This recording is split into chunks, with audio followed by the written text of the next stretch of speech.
All right. Well, good morning and welcome to our Spring into Leadership virtual brunch. We are so very excited today to have our very special guest, not Miss, but she's still a Miss, but Dr. Yvette Best, because we do have to acknowledge our credentials, right? So Dr. Yvette Best, she is the CEO, founder of Optima Human Resource Development Solutions, and she's going to lead our conversation today regarding negotiation. One of the things that came out of our Spring into Leadership conference, in one of the sessions we were in, in the chat, people started talking about negotiation, and she started chiming in and answering questions. And folks were like, "Are you doing a class, Yvette? When are you gonna talk about this?" And I said, "Don't worry, we'll make sure that this is addressed, because this is something that is so very critical to not only our success, but our lifetime earning potential." And what we know is that as Black women specifically, but all women of color, we are behind on the pay scale. I'll just say it that way. So whatever that starting salary is, if you're starting in your career or even if you're moving into other opportunities, that starting salary means everything in terms of promotions, in terms of bonuses, and everything else that comes as a result of that starting salary. And so we are very, very pleased to have her to talk about that. I know many on the line are also entrepreneurs, as well as Dr. Betts, and we want to have that as a part of the conversation as well. How do we even negotiate? Because the skills are similar, right? Negotiating in terms of our contracts when we're bidding for work, and really, how do we put a price on our value? And that's what we do. Anytime we go into a negotiation, we're putting a price onto our value. So, hey, Tita, how you doing? Hey, Chiquita, how you doing? Chandra, thank you all for coming in. And we are about to get started, but I would like, for those of you who are already on, we could just do a quick brief who you are and what you want to get out of this session today.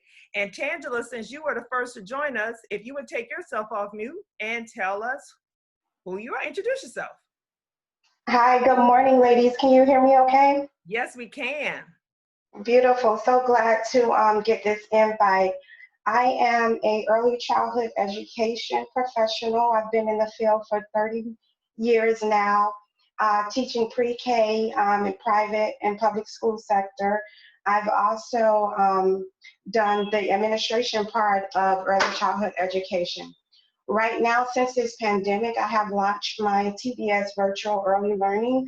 And basically what we do is we provide resources and information to support parents of young learners. Fantastic. Well, thank you so much for joining us. We're super excited to have you. And I see you're shy, so you don't have your camera on right now, but hopefully we'll get to see your lovely face before we wrap up today, okay?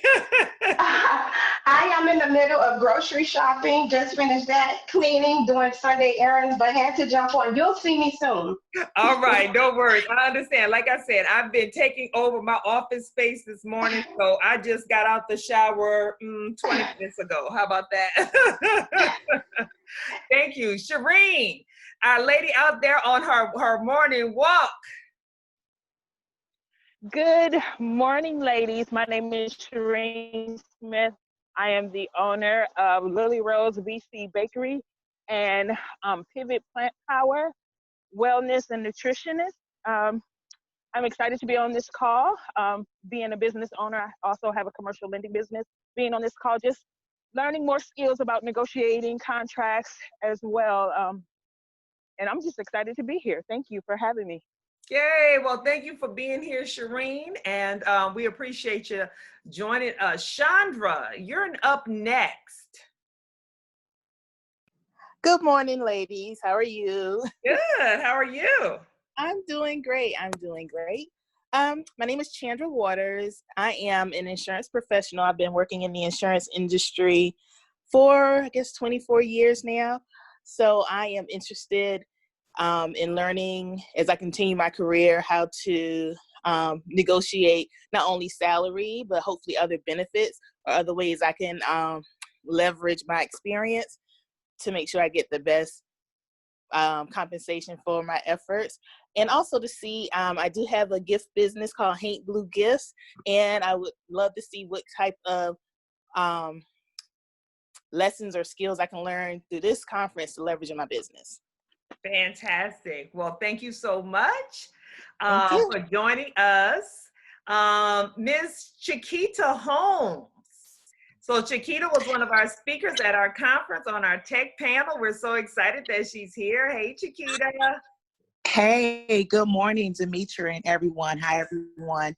Happy Saturday. My name is Chiquita R. Holmes, and I am a fellow Xavier grad, as my soror Demetria. But I'm on the call because I'm a tech professional, and I've been working in the tech space for about 10 years now as a IT Scrum Master and program manager. And I am interested in being on this call just to make sure that I am negotiating my salary to the best of my ability, and also compensation benefits, as someone else said. But in addition to that, being able to know how to be able to put a dollar amount to my value that I bring to an organization or a not-for-profit organization, an employer, or just the services that I provide for free. So I'm looking for both of those, my two takeaways that I would like to learn for today. Fantastic. Thank you so much. Thank you. Hello, everybody. Good morning. I'm just like you, Demetria. I literally just to get on. So I'm glad to see everyone here. So I have a branding firm. So essentially, I help clients brand the mirror essence of their business existence through their unique positioning and their identity. And for me, I want to be able to, when it comes to negotiation, because the thing of it is there's a lot of behind the scenes that I do when it comes to branding. Like I go really, really deep with my clients, and I need to learn how to be able to showcase that without confusing them, because there's so much that I do. Mm-hmm. So then when I say it's X amount of dollars for this project, it's not like a sticker shock, because of all the behind the scenes.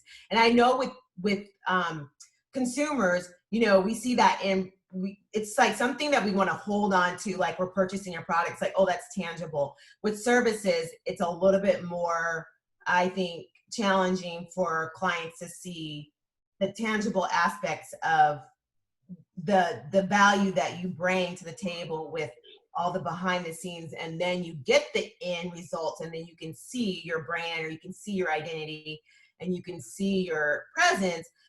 But it's just not having that conversation and just like, oh, here it is, right? There's a lot involved with it. So for me, it's really how to negotiate it's X amount of dollars, because this is what is involved for you to really receive that concrete brand identity and presence. Okay. Thank you very much. Dr. Larissa, are you there? Can you unmute and tell us introduce yourself and what you want to get out of today? Hi, everyone. This is Dr. Larissa. I'm in between a lot of things right now, but good morning. Happy Saturday. Everybody looks beautiful today. I hope to get out of this. I'm all about gaining any knowledge. So I like to make sure that if anything, get anything that will increase understanding and partnerships, and as I expand my brand and build my teams or any of those type of things, sometimes just scaling it back, pulling behind the curtain and really getting down to some of the nuggets and some of the nuts and bolts of things could always add to building and confirming a foundation of any type of employment or business structure. So that's what I hope to get out of this. Fantastic. Thank you. Dawn Williams. Take yourself on mute, who you are and what you want to get.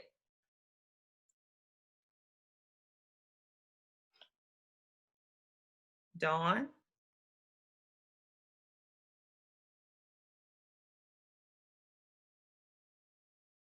Okay, maybe she's not ready just yet. Marnita.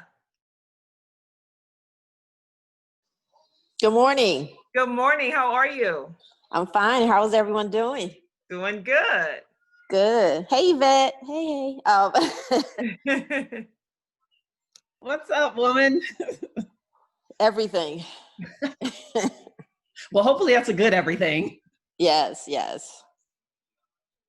Awesome. So what I want to get out of this, I am all about, like the other call said, Larissa said, just learning to always improve upon myself and to also gain whatever knowledge I can to download to my daughter. She's 11. So I want to get that knowledge, and then if I have to tweak it for her and what she needs to do, then that's what I do. So it's really getting the knowledge, putting it towards myself, then also helping her. That's fantastic. Honey, if we could equip our daughters with what we know now, whoo, Yes. boy, Yes. that would be a blessing. All right. Thank you so much. Lakeisha Whaley.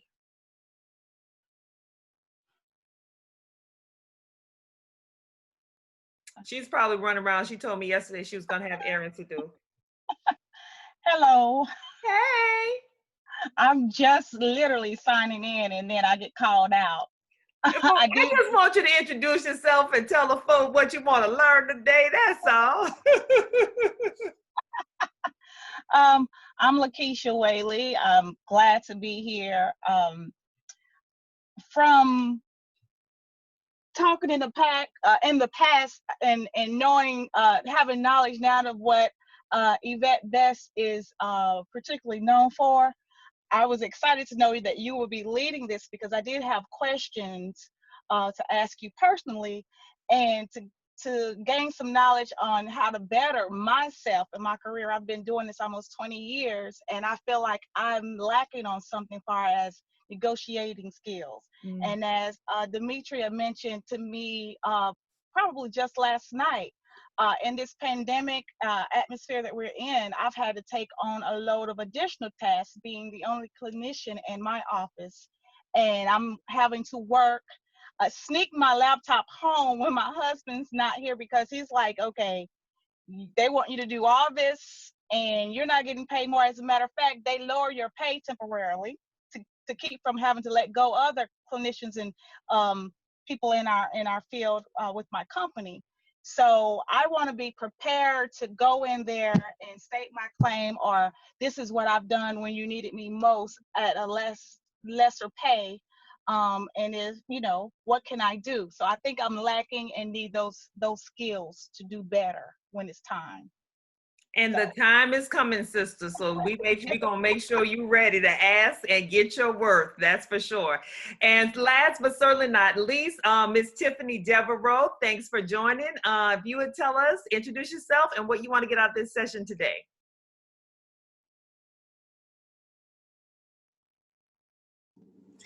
Good morning, everyone. I am Tiffany, schoolmates of Dr. Larissa and Demetria. We go like way back. I have never felt like I have been paid what I was worth based on knowledge or experience. And I feel like I'm at a pivotal point in my career right now. Just as recent as yesterday, I spoke to a recruiter about a job and she asked me about the pay, and I knew it was low.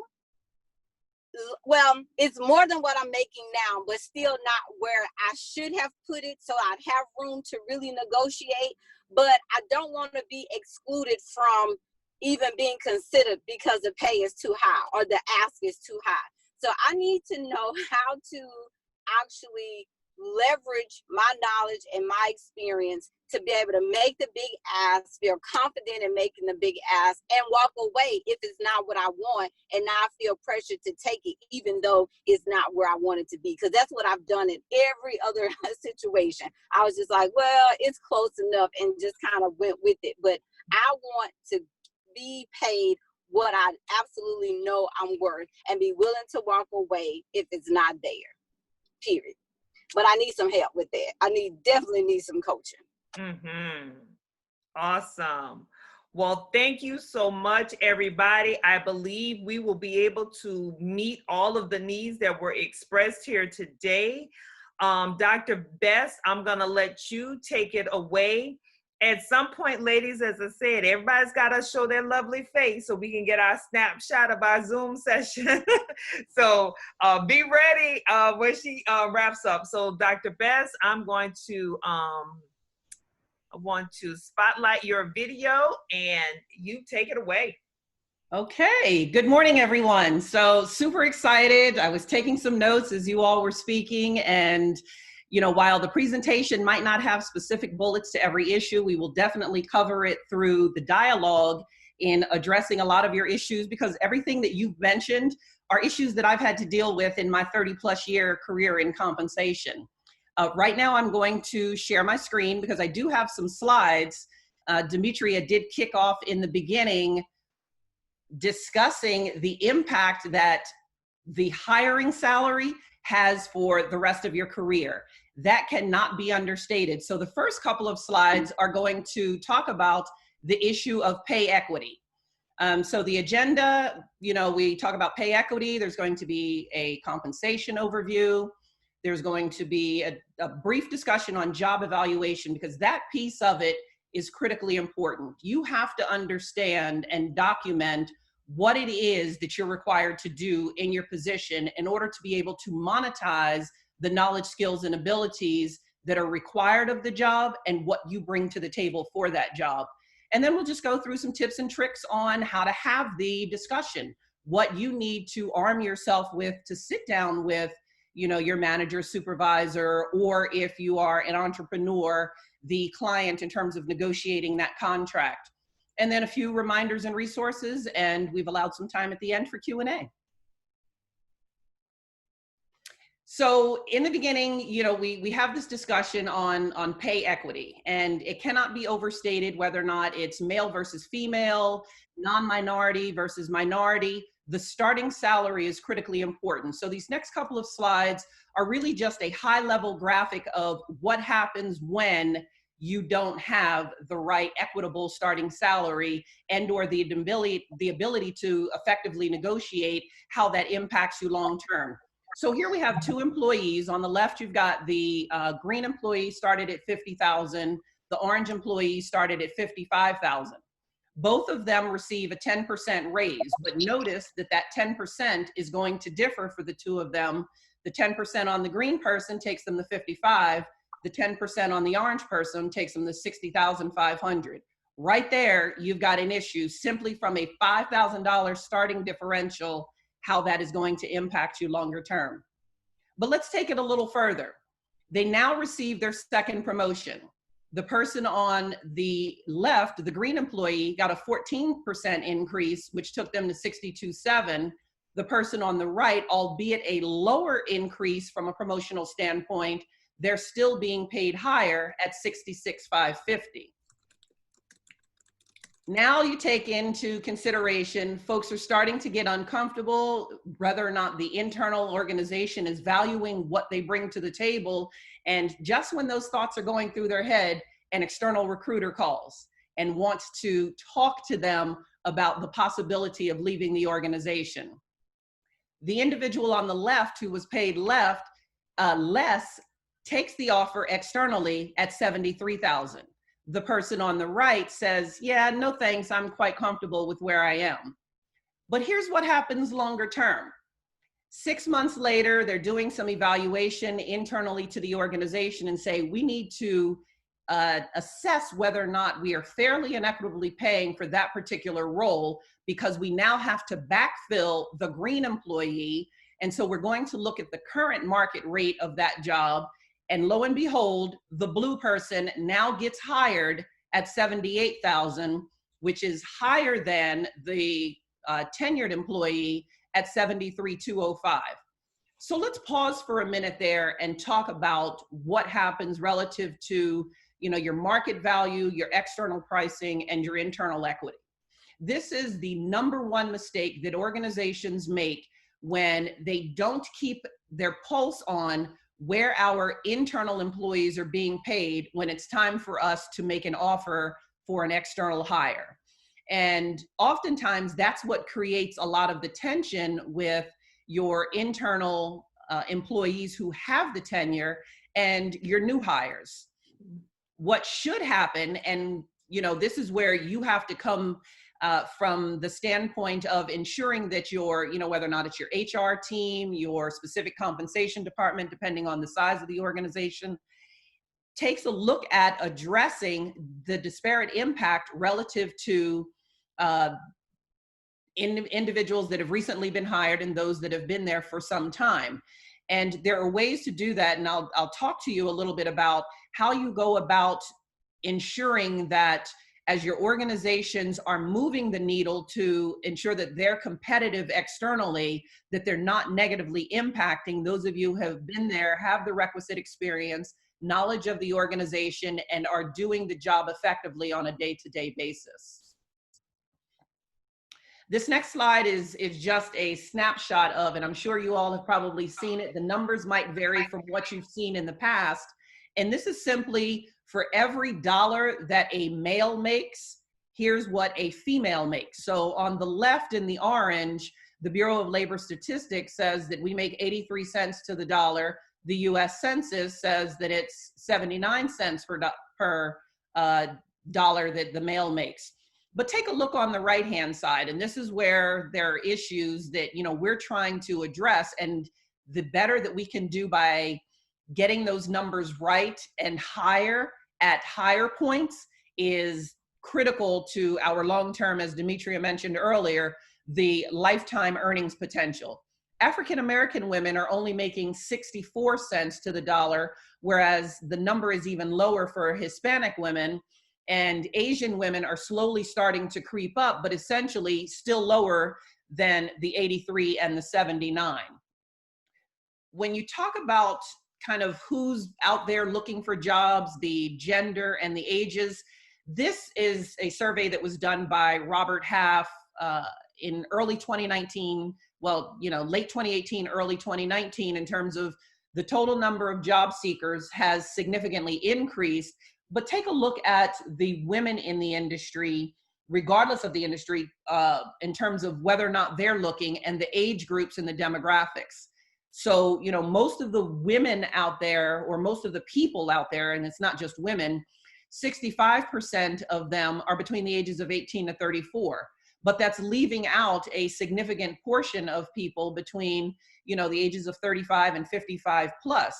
The issue that I wanted to highlight with this slide is simply the fact that we know that as you age, that your earnings potential decreases regardless of how much you bring to the table. And it's unfortunate because there are so many factors that go into what things impact us from a pay equity and gender gap standpoint. For example, where you live. It is knowledgeable fact that geographic differentials do play a part in the hiring rates across the nation. For example, an accountant in Orlando is not going to be paid the same as accountant in New York. An accountant in Chicago is not going to be paid the same as accountant in San Francisco. And so there are issues where demographics or geography does play a part in how you're going to be paid. The issue is to understand how your organization handles geographic differentials. Some do it as a supplement to the base pay.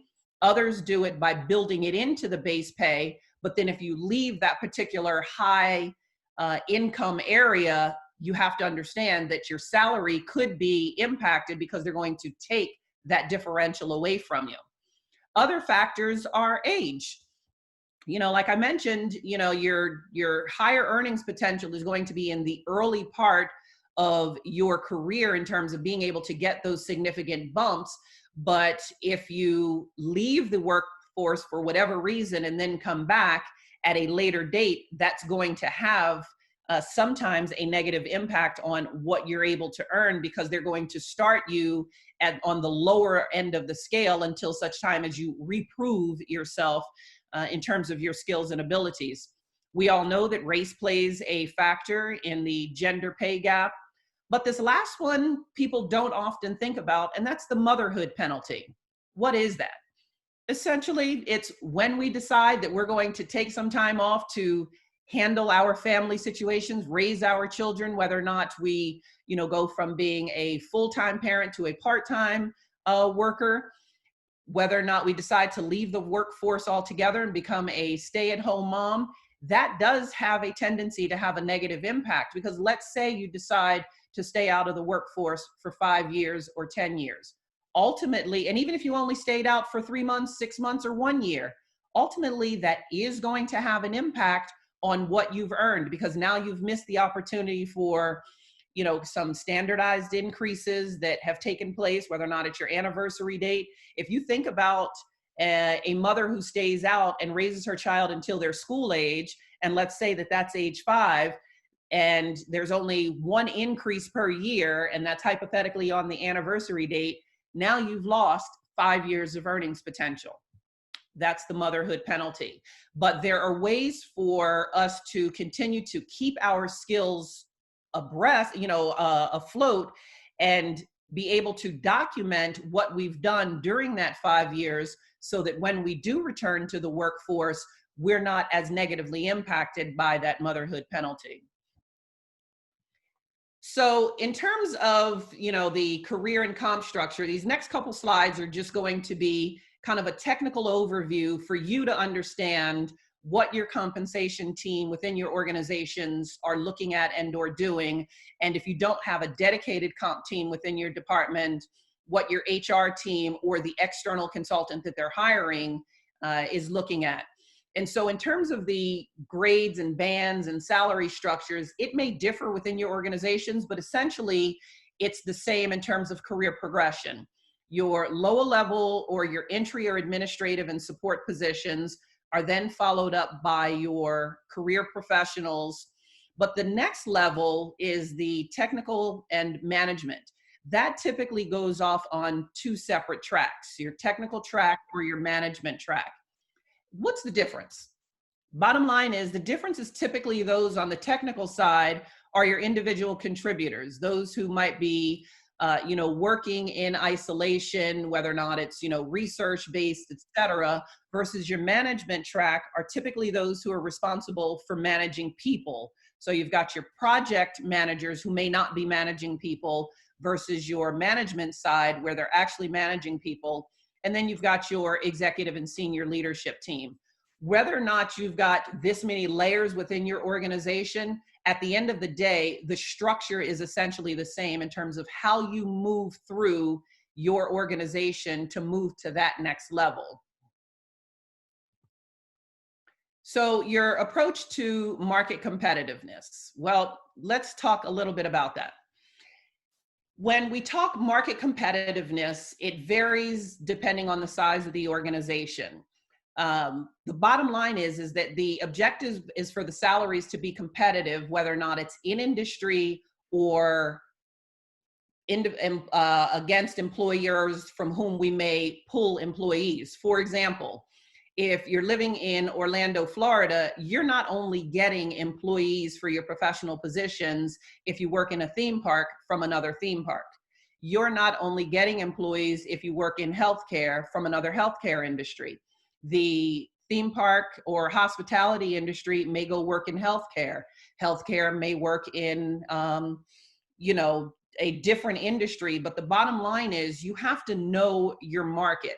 And knowing your market is critical to understanding where is your organization getting their survey information. It's not enough for companies to pull off of websites like salary.com or glassdoor.com, because oftentimes those survey sources are not accurate and are self-reported. unless you're buying the actual survey that was conducted, whereby they went out to find what the market pricing is for a particular job. The key is to ensure that, and Demetria mentioned this at the beginning, and I think I talked about it during the spring leadership conferences, you have to make sure that your job description is up to date. And that requires you to document, an overall summary, the key job responsibilities and duties for that position that are required, the education, etc. But I have to caution you, do not write the job description based on what you do on a day-to-day basis, because that essentially is not what is oftentimes is not what's required of the job versus what you currently do. How you monetize those additional skills is part of the negotiation conversation. So when you sit down to write your job description, take yourself out of it. Wipe the slate clean. Think about, if I were to leave the organization or there were no employees and this was a brand new job, what are the minimum knowledge, skills, and abilities required to do this job? Then we'll talk about how you layer on what you actually bring to the table. Don't forget to talk about the degree requirements. Don't forget to talk about the experience requirements, etc. But the key is that last bullet. The job description should be written for the role and not for the person. And sometimes that, kind of muddies the water, and we oftentimes want to write, well, I do this, I do this, I do this. Oh, last year I started doing that. That's all great. But is it what's required of the job versus what you bring to the table for that position? Next, we have when a job evaluation is necessary. So, whether or not your manager is going and asking on your behalf, or you're going forward and asking on your behalf, the top two bullets are critical. The job evaluation process is done when a job is brand new, has never existed in the organization, or there's been a reorg and they have to restructure it, and that's that second bullet. If the scope of the job has changed by 40% or more, then it's probably high time that a job evaluation or a reevaluation of a particular position is done. Let's be clear though, it should not be done when you talk about wanting to increase an employee's base pay. It should not be done to reward someone for, good performance or recognizing a change in a job that's not significant. For example, let's take a front desk receptionist. And you used to have a mail person in your organization who went downstairs to collect the mail. But for whatever reason, that person is no longer in the organization. So now the receptionist has to be the one to go downstairs to get the mail, as opposed to the mail person dropping it off. That is not a significant enough change in his or her responsibilities to warrant a reevaluation of that particular job. Great, we recognize that now you've had to go down and get the mail as opposed to someone bringing it up to you, but that type of skill does not warrant a reevaluation of the position. When you are going out and requesting a job evaluation, reach out to your business partner, your generalist. If you have a relationship with, the compensation team, make sure that you understand the dynamics of how you go about that process. And how you do that is to ensure that you understand within your organization what you have to do in terms of how you have to prepare. And so one of the things that, we talk about in terms of preparing for the discussion is to remember that it's a conversation. And regardless of how fired up you may be about wanting to make that change, don't make it confrontational at all. Even if Jim, Jane, and Johnny down the hall are making more than you, but you're doing more than what they're doing and have consistently done it, keep it conversation, keep it even keeled. The second bullet, know your industry. That is critically important because that is where the data is coming from that your organization is pulling relative to benchmarking how you should be paid within your company. And so understanding the demographics of your individual organization's industry, in addition to what sources are they using? And so when we talk about knowing your industry, that's also understanding who are your company's peer competitors, who are your peer comparators.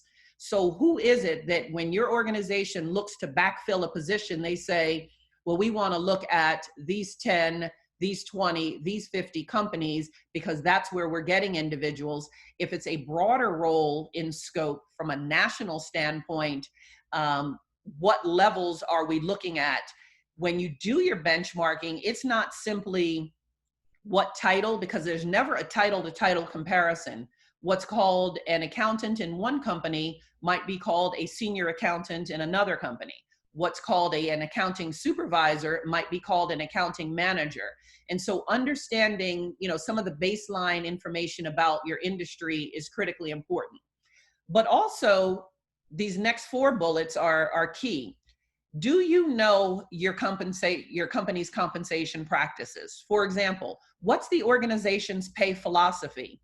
Do they say they want to pay at the 25th percentile, the 50th percentile, or the 75th percentile? So understanding your organization's pay philosophy is key.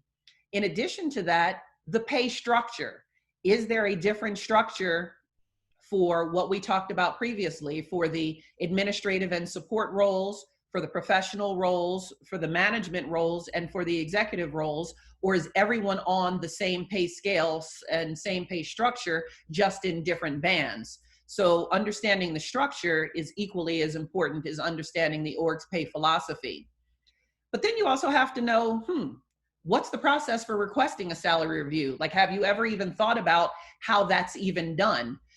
Do you go to your manager? Is there a form that you have to fill out? Can you bypass your manager and go directly to human resources? Understanding the dynamics of the org hierarchy and how those decisions are made and how you need to make the request is also important. When you talk about the performance review cycle, that's going to be key in understanding what you need to know relative to when they're going to be looking at your salaries. Is everyone done on a calendar basis? Let's say that you're on a fiscal year that ends on September 30th, and that period from 10/1 to 12/31 is when they're reviewing everyone's compensation. Or is it done on an annualized basis relative to your personal anniversary date? Understanding the performance cycle is key, because that's when you get your performance rating, and subsequently that performance rating is then tied to your merit increase. But what happens for out of cycle adjustments? Let's say, you started in a particular year in the month of March, you've gotten annual increases every March, but you subsequently realize that come November, there've been a lot of changes in the organization and your position needs to be reevaluated. How do you go about that process for out of cycle adjustments? And so, a lot of this is based on where you are relative to being an employee in an organization, but let's add a spin to that. What happens if you're an entrepreneur and you're sourcing, clients in terms of how you have to price what you're doing relative to a new contract opportunity? The bullets are not any different. You still need to understand what your industry is relative to how you're going to price that particular job. You still need to know the compensation practices within the organization that you may be working with from a client standpoint in terms of how they bid and how they source the contracts that they bring into the organization. And so whether or not that's meeting with the members of the procurement team to be able to do that, or whether or not it's meeting with, someone within human resources or a member of the leadership team, you kind of have to dig deeper in terms of understanding the industry and the market that you're trying to, become a partner with for your particular business.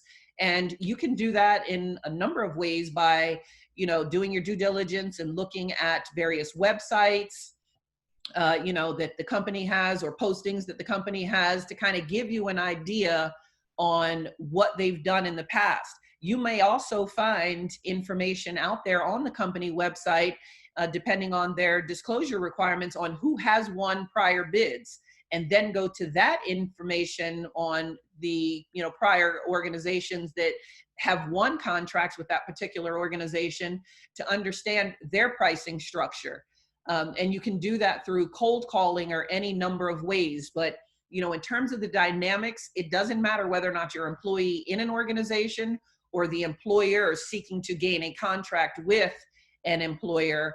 At the end of the day, the process is still the same. There's a lot of research and background information that you have to do your due diligence to ensure that you're remaining competitive.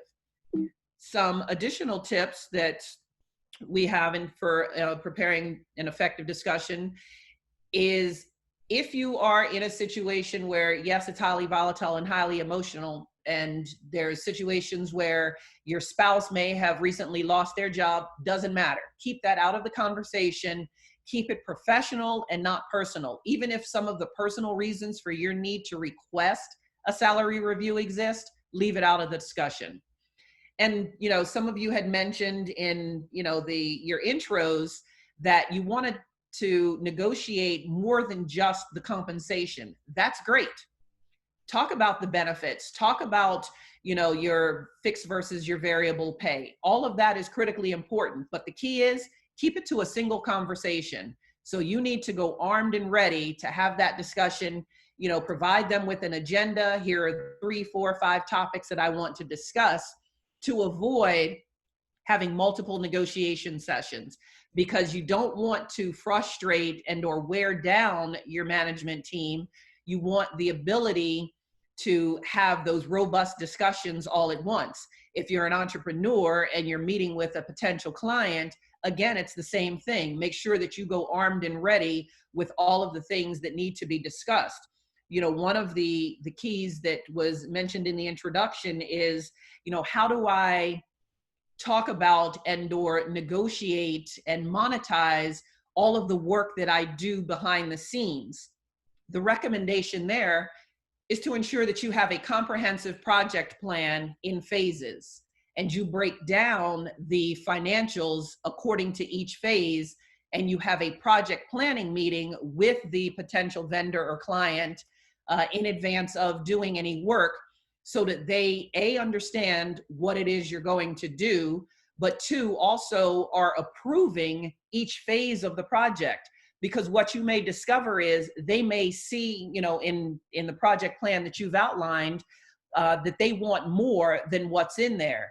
And you've already associated dollars with what you've provided. Now they're asking for more. That then changes the price, or they may want less than what you're providing, which again would change the price. So the key is making sure that you're doing your due diligence and documenting it all. And speaking of documentation, that third bullet, make sure everything you have is documented in writing. At the end of the day, you've got the gentleman's agreement, which is all verbal, but you walk away from there thinking that there's this level of expectation and understanding. And then all of a sudden folks get selective amnesia, or more importantly, the person with whom you had that discussion leaves the organization and there's no documentation of what had been promised. And so it's critically important that, even if you don't get the signatures, that there's a confirmation or exchange, whether or not it's an email exchange, so that you have something to fall back on relative to negotiations. The last bullet, remain positive. So even if you don't think that the conversation went as favorably as you wanted it to, walk out of there with a smile, walk out of there confident, just the way you walked in, with that high level of confidence, and remain positive that they're going to do right by you. There's always opportunities to come back after the fact, further armed with documentation, to say, yes, here's what we discussed. Talk to me a little bit about the peer comparators. Talk to me a little bit about, how this decision was made. You as an employee, even as an entrepreneur going into an organization, is to understand the types of pay that has been given to other individuals. They'll not give you the individual names. They will not give you specifics around individual groups, but they will provide you, if you ask, with aggregate data. And I would raise red flags if an organization is hesitant to do so, because that is oftentimes, transparent as part of the compensation programs. And so, you have to be kind of cautious about how you approach that, but it is an opportunity for you to make requests. If you work for, any organization that does any government contracting, that information is made public upon request. Private organizations, it's a little more difficult to get it, but there are ways of handling that situation, because at the end of the day, employers want to avoid longer term implications and litigation, particularly if there's an issue of discrimination around pay. Bottom line is practice, practice, practice, and more practice. We talk about the whole get in front of the mirror, practice how you're going to have the discussion, practice, that difficult conversation that you're going to have with your employer or a potential client, and be prepared. Think about the questions that you would ask if you were on the other side of the desk or on the other side of the table. That way you can anticipate what they're going to ask you in advance and have your responses already prepared. A few reminders. Again, understand how your organization makes the pay decisions, whether or not, it's market-based or some other methodology that's used. Some of you had mentioned that, as you were being asked for, what your salary expectations are. Remember, there are laws around companies and in particular states not being able to ask your salary history. And a way of getting around that is to ask you what your salary expectations are as a means of, discounting you. Oh, your expectations are too high. I caution you on even providing that information on salary expectations. And a lot of these applicant tracking systems today are quite savvy in how they do that, because you can't leave that box empty, but you can enter 0 and make it a part of the discussion. And when that opportunity presents itself, you can then ask the question, well, what is the range that's been budgeted for this particular salary, or, for this particular job? Because oftentimes there is a salary range where they may not give you a hard number. There's a salary range for a particular job, and some employers are open to providing that in terms of understanding where you should come in relative to your number. But until such time as you have a job offer in hand, the salary discussion becomes moot, because at the end of the day, in the early phases of the interview process, you might not even be interested in the role if they tell you at the beginning that the range is between this and this, and that you have a hard set number with which you're looking at to try and get to a particular rate. So, there's different means of having that portion of the discussion.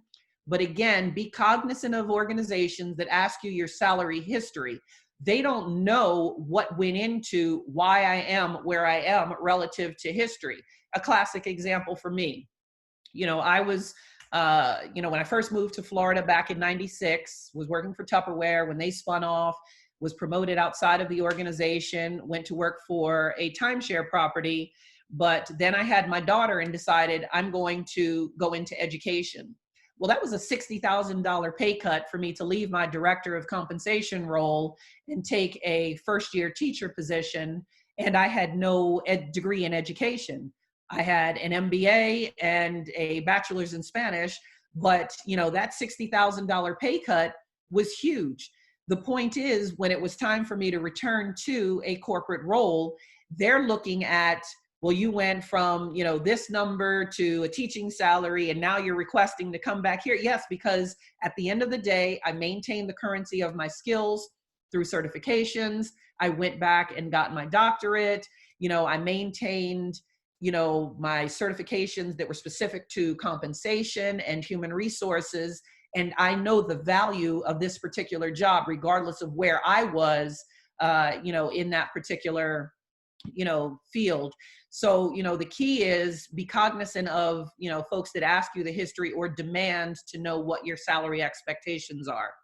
Again, offers should be aligned with market rates. Understand salary range placement guidelines. And what I mean by salary range placement guidelines is where are you in terms of your skills surrounding the job? If you've been in the job for a number of years, you're probably what's considered proficient or expert. And we typically look at it from a comp perspective. There are 3 ranges within the salary range placement guidelines: developing, proficient, and expert. And there are ranges within each one of those ranges. So you might have someone, for example, fresh out of college, new college grad, they have some work experience, but it's not specific to the particular role. They're going to be on the low end of the developing range. A college grad with 2 to 4 years experience might be in the middle range of the developing, versus a college grad who also has a master's, has been doing the job for 5 to 7 years, might be somewhere in the proficient range, versus someone like myself who's been doing compensation for 30 years is going to be considered in the expert part of the range. But again, I could be on the lower end of the expert part of the range if they say that they're looking for someone who has benefits experience as well as the compensation. My experience is more on the comp side from a subject matter expertise, but I have high level strategic benefits. So I wouldn't put myself in the proficient part of the expert range. I'd put myself in the developing part of the expert range because I've never done the hands-on benefits admin, for example. So that's how you have to take a look at the range placement guidelines. And then you have the internal equity. I talked about this at the beginning, but at the end of the day, that's critically important, because not only is the external market data important, it's also where you fall relative to internal equity. Because what organizations are not going to do, even if they feel that you are justified in what you bring to the table and justified in your argument that you should be paid more, from a budgetary standpoint, do they have the ability to not only adjust you, but adjust everyone else around you that may be in a similar situation to ensure that they maintain the internal equity and parity within the organization? And again, cannot overemphasize it: job descriptions, job descriptions, job descriptions. Job descriptions are critically important as building that foundation for employees, to document what's required of the job versus what you bring to the table relative to individual performance. This last slide is just some resources, or some, things to remember. Your HR business partner or your generalist or your HR manager or whatever they call that title within your organization is critically important first point of contact for any compensation related questions. The next couple of bullets are just information, that you can go to source details around your particular industry, your particular job, and understand what the survey sources are within each of your organizations. Relative to entrepreneurs and how they handle, kind of quantifying the intangible skills, again, it's make sure that your job description is up to date, current, take yourself out of it, that it has the minimum skills. If you know that there are certain things that you bring to the table, then that is part of the discussion in terms of how you document and quantify what value those add. For example, in the beginning, before a lot of folks got on the call, we were talking about, how do you monetize things like resilience? If you're a people manager, the amount of time that goes into conflict resolution. When it's performance management time, the amount of time that goes into conducting and writing and evaluating all of your direct reports from a performance management and performance review standpoint. Those are skills that should be built into the job description. So you should be compensated for them if they are part of what's required of the job. But if you're doing stuff above and beyond, how then do you quantify that? And that's all part of the discussion and understanding your value. Is there no one else in the organization that's doing like skills? And if they are, then it should be consistently part of what's in the job description and a documented part of that process. Let's see, what else was mentioned? Oh, unions. So, someone had mentioned as part of the, introductions, their role. a lot of what we've talked about today has less to do with a union environment. And the reason I say that is because the union job salaries are often negotiated according to the union contract. And so you have very little flexibility in terms of, as an individual, going forth and saying, I want to renegotiate. This is an issue with educators as much as it is, kind of the widget maker in a factory. However, the recommendation, and I've had this same conversation with, kind of some of the, union leaders in a prior organization, is make sure that you have the right representative sitting at the table to represent either the educator or the widget maker. We sometimes don't get involved in that union negotiation process. However, it's critically important for us to do so, because they're the ones that are sitting with management to make the decisions about how we should be paid. So it's not that you don't have a voice, you just have to make sure that the person representing you is armed with the knowledge to be able to challenge management to ask the important questions to ensure that even as a union employee where the salaries are pre-negotiated and are following a set scale, that you're being fairly represented. So I know that's a lot. So I want to conclude at this time and open the floor for, kind of questions and, kind of dialogue, here. But I can't, negate the shameless plug that I would throw in and say, if your organization is in need of, a comprehensive compensation review, that is something I do as a boutique consulting firm. Will come in, do a deep dive into your HR practices, your compensation practices, take a look at, where folks fall, and be able to provide that comprehensive analysis for your organization, whether or not it's, nonprofit, small, medium, or large size. Okay. Thank you so very much, Yvette. That was phenomenal. Woo! So I'm going to let's see, you can if you could stop your share screen, we're gonna get everybody back up. We have some questions in the group chat already, so I want to kind of go through some of them. Let me go back. So there was a question about who do you approach? So do you approach HR person for this info, or a certain database that is credible? I think you talked about that in the presentation, and you there were two databases. You had PayScale and so there's salary.com, there's PayScale, the concern, or Glassdoor. A lot of those, the concern is from a compensation person that it's self-reported. For example, if I'm an executive recruiter and I bring someone into an organization, obviously I'm going to negotiate the highest possible salary, because a portion of that is going to be mine in terms of my fees. So, unless it's a paid salary survey that your organization is using, where, the information is submitted at a certain point in time, there's concerns about the validity of that data when you just go onto the internet to pull it off. Mm-hmm. Yeah, and then another question here says, what's the best place to determine whether the salary is within market value? So that would be internal to your organization. So you would have to, meet with your HR manager, your business partner, or your generalist to understand what sources are currently used within your organization in terms of how they are market pricing or benchmarking all of the positions within the organization.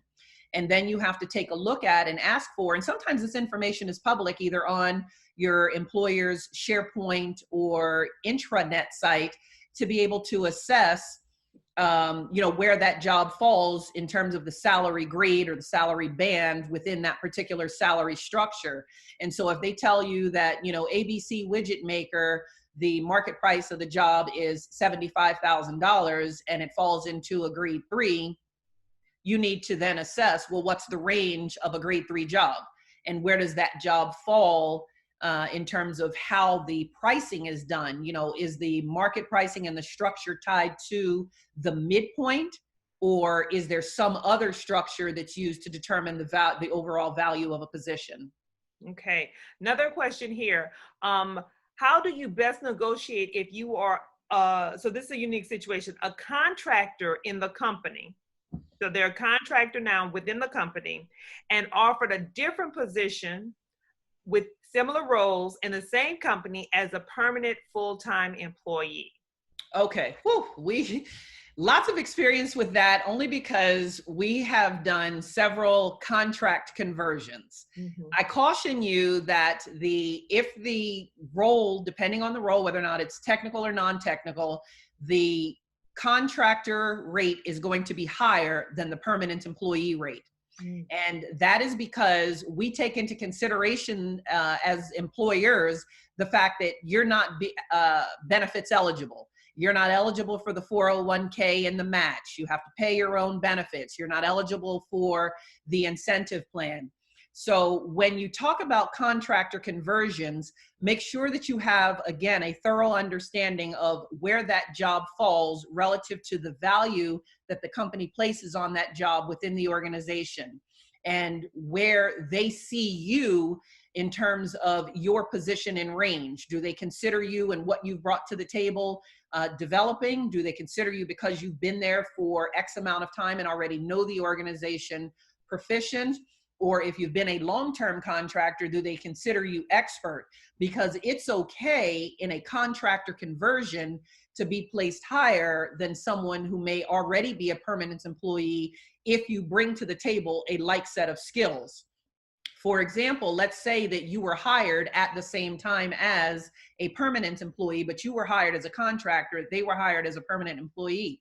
I see no difference in terms of what you all are doing, because you have access to the same information, you're working on the same projects. It's just that you didn't have all the perks of being an employee. And so if you brought to the table more skills and experience prior to being hired than the other person, and you two were hired at the same day, then that's an opportunity for you to be paid more than them. Okay.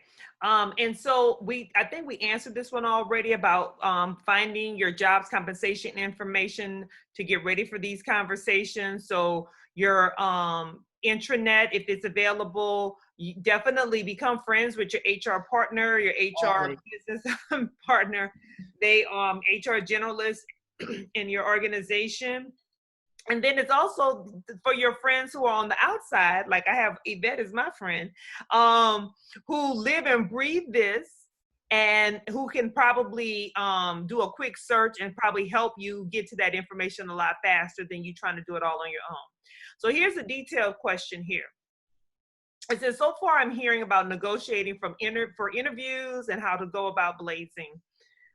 What do you do when you've been with a company for 17 years and know the go-to people, have discussed pay increase, have been told we will revisit in 2 months, then another 2 months, blah, blah, and now a pandemic? And how do you go back when you have already made it an emotional situation because of the length of time of knowing the person who could make the decision? So great question. At the end of the day, everything that we've talked about is still applicable, regardless of what happened previously in terms of, it being an emotional situation. Go back in armed, non-emotional, with all of the data, with all of the research, et cetera. Have your argument ready on, here's what I bring to the table. Now, yes, we are in a unique situation because, someone had mentioned in the intros that as part of the COVID process and the desire of many employees to retain employees, employers to retain employees rather than cut heads, they cut salaries. That is something I'm hearing, consistently across the board. However, now that, we're slowly coming out of it, from a business standpoint, employers are looking at, how can we adjust? Can we bring salaries back to where they were, and then look at having our standardized, year-end process where we can give merit increases or an across-the-board adjustment? So just because it started off one way months ago, start from scratch. Build your argument, conduct your research, do your due diligence, go in armed with as much detail as possible. Make sure you have that updated job description. Make sure that you have documented what you've done. In a prior organization, we used to do what's called acting pay bonuses. And someone had mentioned that, they've been doing some special projects during this time and acquiring a whole lot of, extra stuff that is not part of their permanent role, well, look to ask for an acting pay bonus. Hey, I've been working on, XYZ, filling in the gaps on this and that, will we consider the opportunity for an acting pay bonus or, an additional, bump in my compensation? Sometimes what employers will do is they'll consider a bonus as opposed to changes in base pay. Now, I caution you because the changes in base pay are what help you long-term. However, the bonus piece, don't totally discount that, because that's an opportunity, if you can get a 5K, 10K plus bonus to spread it out, and it essentially is like you're getting that additional, monies on a monthly basis, but it doesn't impact their bottom line as much, particularly if they have, say, a retirement plan, a 401k match where they're giving, 7% dollar for dollar at, up to 100%. Those are opportunities where, the company may not have the resources to be able to change your base pay right now, but will give you a bonus in lieu of a base pay, kind of like a lump sum merit where you're still getting the rewarded for the performance, but it's not changing your base pay. Now, that's not something that you always want to do, because again, you want to continue to grow your salary as much as possible, but it could be a short-term solution to getting you to where you want to be financially. And, one of the things that we didn't talk in details about is the total compensation. Everything is not about the base pay.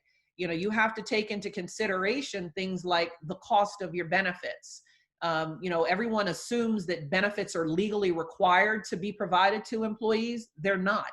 It's actually a recruiting tool. The key is, what's the split between what and the employer pays on your behalf and what you pay? Back in the day, a lot of the benefits plans were very rich. It was an 80-20 split. Then it was 70-30. Now it's 60-40, but I would rather have an employer pay 60% and me pay 40%, because benefits costs are exorbitant these days. And when they look at the total compensation and everything that they pay for you, your PTO, which is your paid time off, that is considered part of your total compensation when you look at the value of, monetizing everything that you bring to the table. Your sick pay, how many holidays do you get? Some organizations do 2, other organizations do 10. So all of that, weighs into the overall total comp picture. Mm-hmm. All right, we have a couple more questions, and then I'm going to take everybody off mute so that they can, they can come and chime in on their questions on their own. But this is a good one. Is it still taboo to discuss salary during an initial interview? I was always taught to reserve this for the second or third interview, but in my recent job search, many recruiters bring up expected compensation early in the process as a screening tool.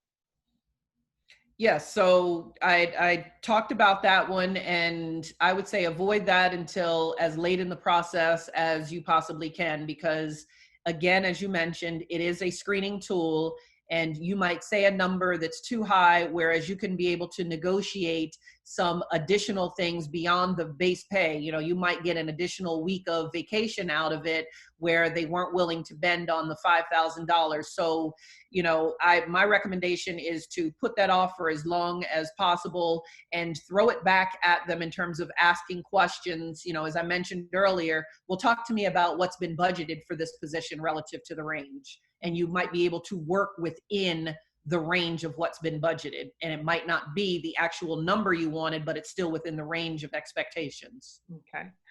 So this one is kind of follow up, and you did touch on it. So this is, as a business owner, the job description is the scope of work, right? Mm-hmm. Per your point on what you put in the job description,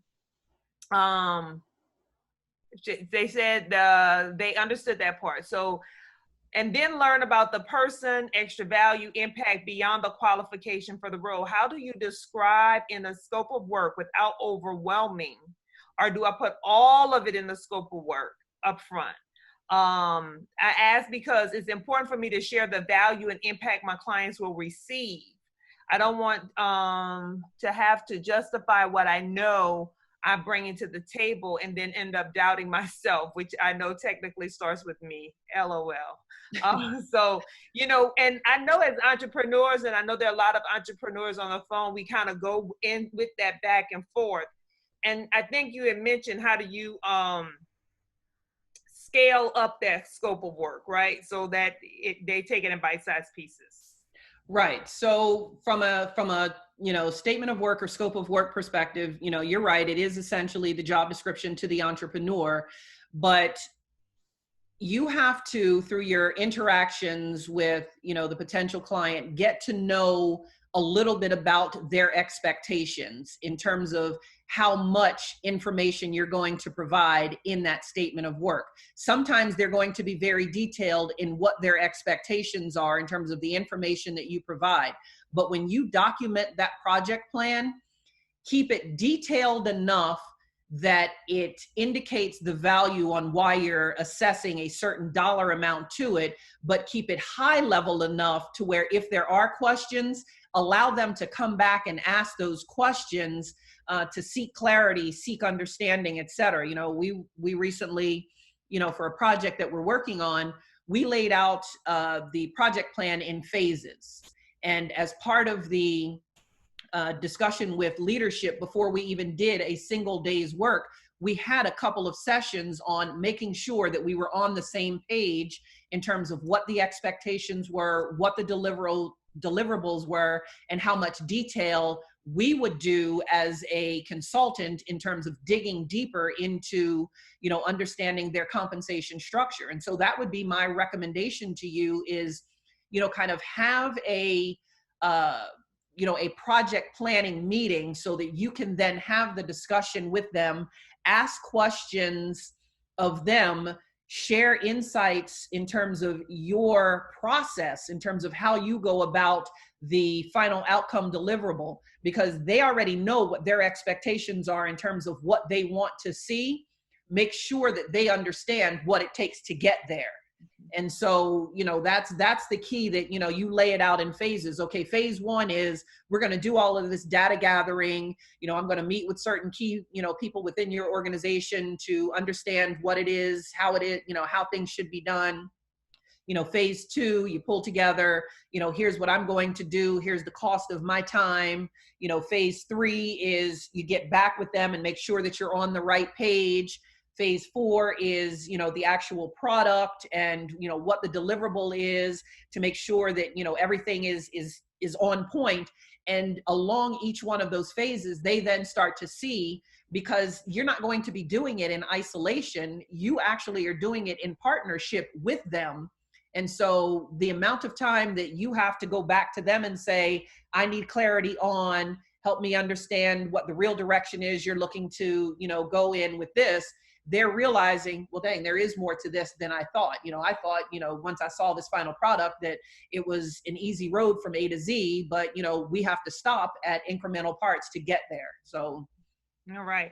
Let's see. Can you negotiate a retention bonus that is being offered to everyone at the same time and rate? So, okay, so regarding retention bonuses, there's a couple of different things. Everyone has the ability to negotiate a retention bonus. The key is, do they see value in retaining you? Do they see value in the skill set that you bring? And that's why it's important that long before going forward and asking for a retention bonus, you know where their head is relative to whether or not they consider you and your role valuable. Because that then drives how much you're able to ask for and the terms of the retention bonus. So is it going to be split 50-50, where you get 50% up front and 50% after, you know, do they say, well, we know you want to leave, but we need you for another 3 months, we need you for another 9 months, or we need you for another year? The fact that they're limiting what your retained time will be dictates how much you then ask for. In terms of whether or not it should be the same amount across the board, that depends on the role. So for consistency purposes, if you have, for example, you know, 3 VPs of blank, and they're all in the identical role, but they just serve different markets. There is opportunity to justify why retention bonuses may be different for all three of them, because the revenue may be different that they generate for the particular region that they serve. If, however, it's a role where everyone does the same thing, services the same market, again, there is justification for why the retention bonuses may be different, because although I sit in the same title, I may bring a different skill set than, you know, person A or person C. I'm person B in terms of what we bring to the table. However, I caution you that if you were ever challenged on that, you need to ensure that as an employer, you have the requisite documentation to justify why there are differences in terms of the bonus scheme for people in like jobs. Okay. And then one more question here. Are you familiar with companies built on employees as shareholders and stock options? The answer to that is yes. You know, whether or not it's a, you know, gain sharing or profit sharing program, the answer to that would be yes. So in terms of how those are structured, depends on the organization. So the equity component adds a whole different element when it comes to, you know, how individuals are compensated. Typically, when you talk, you know, stock options, it's we're going to give X amount of shares to this employee group, and then it increases depending on how high you go in the organization, because it's then based on impact. We're going to ensure that, you know, options are given more for those that have greater financial impact and less for those that have, you know, minimal financial impact on the organization, because remember, your stock price is driven by your overall numbers. So is there